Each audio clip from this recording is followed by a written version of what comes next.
歡迎大家嚟到東南亞金融資訊頻道。Miu 話冇鏡號，我係鏡仔，好耐冇同大家見面啦。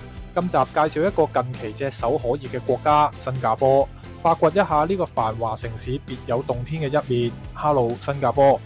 新加坡並唔係一個以旅遊成名嘅城市，皆因其旅遊成本高昂，好多人甚至諗都唔會諗去新加坡旅行。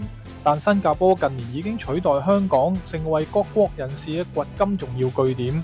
而講到新加坡，不得不提當中極為有名嘅紅燈區牙龍。牙龍亦係全東南亞唯一一個真正合法嘅紅燈區，係新加坡嘅文化特色。無論係對於當地居民定係遊客，都有住唔可以忽視嘅吸引力。所有嘅交易基本上都喺政府規管下進行，因此非常安全。今集我哋將會深入了解牙龍嘅背景、特色以及對社會嘅影響。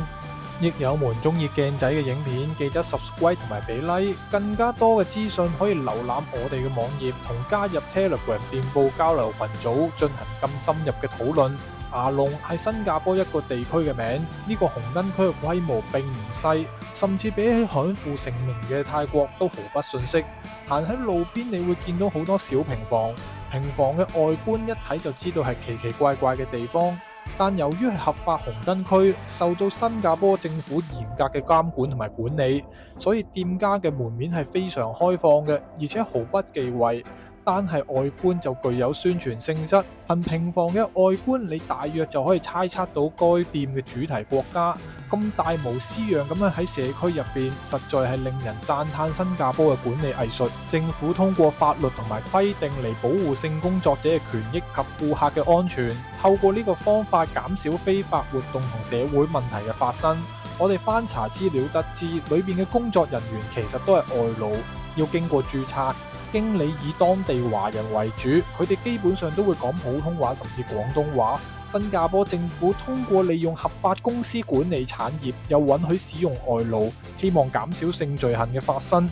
其中一個爭議點莫過於剝削外勞呢個問題。先前我哋講過，牙龍都係以外勞為主體撐起嚟嘅，大部分人都係嚟自泰國、越南或者中國呢啲地方。